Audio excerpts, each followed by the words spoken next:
This is the new Rolls-Royce Ghost, and it's a bit like Kensington Palace, and the Ghost is aimed at the younger Rolls-Royce buyer. Doesn't mean it's cheap though.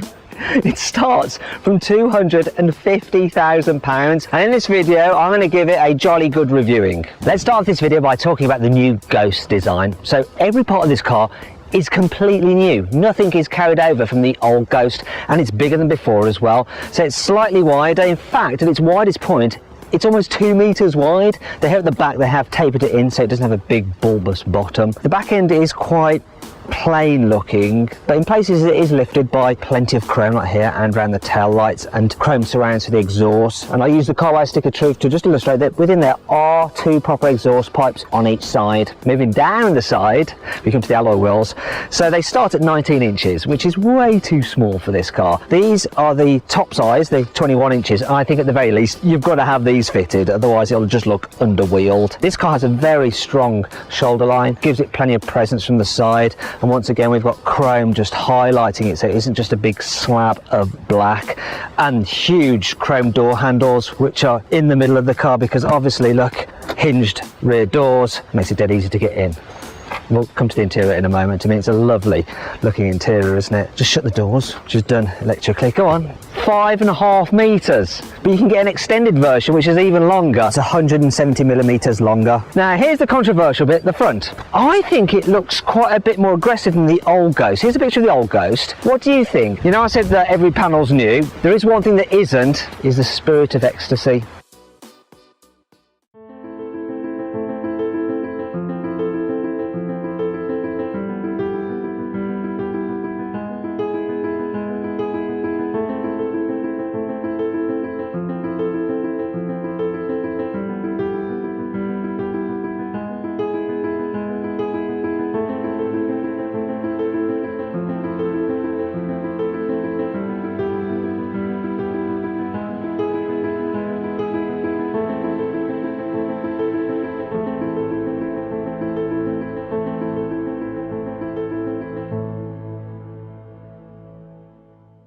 The inside of this is gorgeous. The quality of the materials is impeccable. The leather is just so soft. The stitching, even though it's done by hand, is just so straight. The wood veneers, they're solid and thick. This one has a unique detail in it. It's like shiny flecks. It's gorgeous. And everything that looks like metal is metal. They're solid. It just feels wonderful. This is solid as well. I like this metal strip here on the top of the grab handle for the door. Even the door pockets, look, they're lined with leather, contrasting leather as well, the orange to match this on the dash. I like the dials as well. They're behind this glass screen and they're part normal physical dials, so the outer ring and the little illuminated bits for the increments of speed, but then the actual dial itself and the needle is digital, but it looks old-fashioned and analog.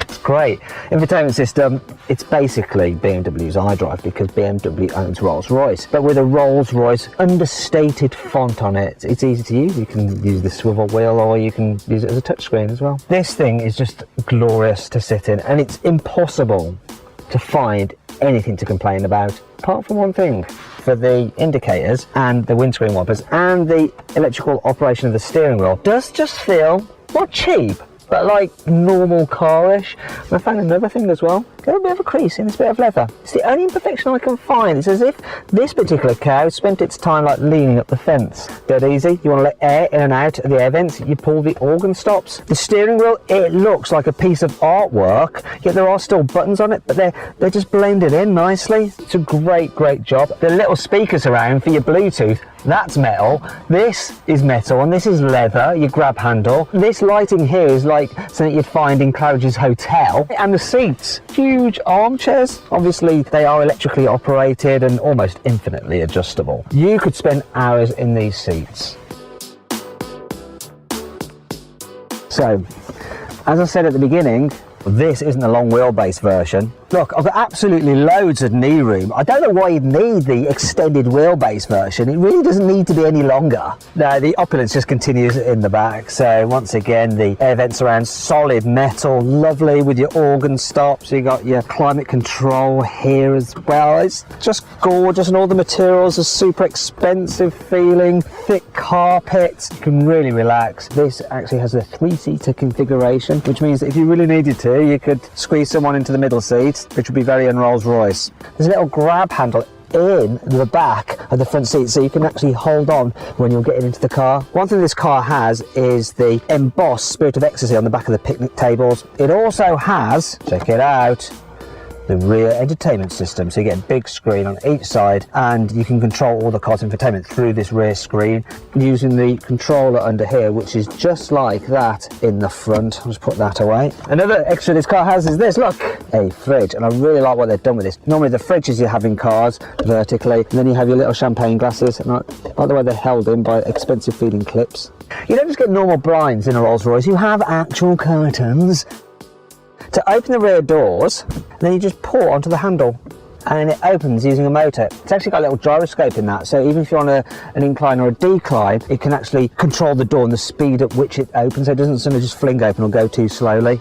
So the load capacity is 507 litres, which is quite a lot, but you do get even more boot space, nicely trimmed, luxurious carpet, which is nicer than in my flat, and this scuff plate here so you don't damage your paintwork when you're lifting things in and out. The opening is quite wide, which is handy because I'm going to have to climb in here to search for, you can get a starlight headliner. We've got hundreds of LEDs just in the roof lining which mimic a night sky. And if you wait long enough, you'll see the occasional shooting star. So much work has been done on this car to make it as quiet as possible. Look how thick the double glazing is on the windows. Now, on top of that, you've got 100 kilos of soundproofing material throughout the car's cabin. There's even soundproofing within the tyres. But Rolls went one step further. It actually measured the sound frequency resonance of all the components of the car and made sure they matched up, so that you don't get slightly different sounds standing out within the car. Just almost every single part of the car. In fact, they got to one stage where they made it too quiet that it made passengers feel a little bit car sick because you didn't get the sensation that you were actually moving. So they dialed a little bit of sound back in to keep everyone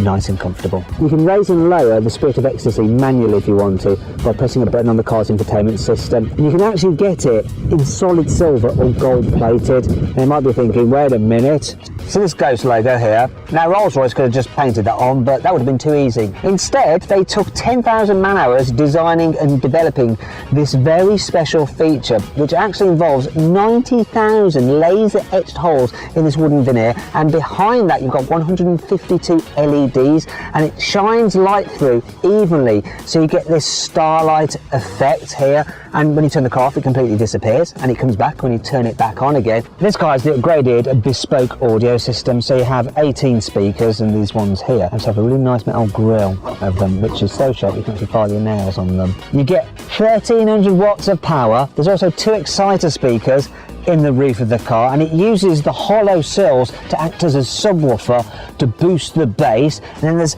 a few microphones dotted about the place to pick up unwanted frequencies and cancel them out, so you get a pure clean. The Ghost gets Rolls-Royce's new microenvironment purification system. So the car uses sensors and it can tell if you're driving through an environment that is a bit polluted, and then it will automatically put the car's ventilation system onto recirculation mode. And it diverts the air through a nano fleece filter to remove all those nasty impurities. As with the Rolls-Royces, you have an umbrella in each rear door. So for the Ghost, you can actually choose your own design. for the umbrella. If you don't put this umbrella back properly and then you shut the car's door, you could be in for £8,000 worth of damage. That's coming from someone who had a Rolls Royce, made that mistake. As with the Phantom and the Cullinan, the Ghost uses Rolls-Royce's 6.75 litre twin-turbo V12 engine. It has 571 horsepower and 850 newton meters of torque, and it drives all four wheels via an 8-speed automatic gearbox. And it's been designed to be super smooth, so you don't feel it when you accelerate. From the glass, ooh, look at that! And if I rev it,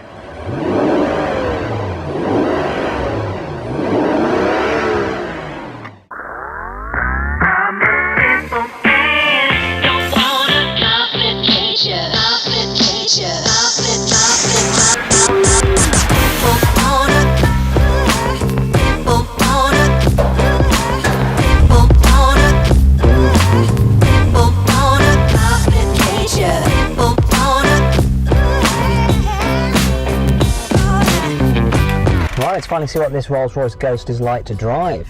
Not much of a problem in this, the air suspension just deals with them so well. And I can just cruise down my little driveway. I say little, it's probably about half a mile long. And I am faced with a slight problem. It's the fact that this car is so long that I might have to have my nose out on the road in order to be able to see what's coming around the corner, but let's find out. It's so quiet in here. I can't feel the road beneath me at all. It's like I'm just floating around in utter tranquility. In fact, I imagine this is what it felt like when I was in the womb. It's as though this car is like your own amniotic sac. The turning circle on this car is still 3.4 metres, which is slightly better than a Phantom, which is 3.8 metres. Oh, the steering is just gentle and easy. This car does have surround view cameras, so they will help me, and obviously parking sensors and stuff. But at the moment I'm caught behind some truck that's loading. But it doesn't topple over either, it doesn't fill out of its depth. And if you need to get a move on, this engine is pretty powerful. I'm going to floor it. Ooh, a bit of a roar from the exhaust. And it does go alright. Oh my gosh. 0-60, 4.6 seconds. But it doesn't actually feel that quick because you're so isolated from the sense of speed. One of the things you have to love about Rolls-Royces is that they have their own unique way of doing stuff. For instance, you don't have a rev counter, but instead a power reserve gauge. So when you're just tootling along and not really pressing the throttle, you have 100% of power reserve. Seats are super comfy, you can put the massage function on. And one of the things I really like about the massage function is that it just stays on. I'm actually going to put the cruise control on because it'll just mean that I don't have to worry about setting the pace. The car actually uses a camera and a radar to keep you a safe distance from the car in front, and it'll even work in stop-start traffic. There's one thing that is missing from this though. It doesn't have that function where it'll automatically steer to keep you between the white lines. It's a bit of a shame. I don't know why it doesn't have that. Maybe it's something to do with the fact that most people who buy these cars put have a chauffeur, and you do want your chauffeur to at least try to earn his money.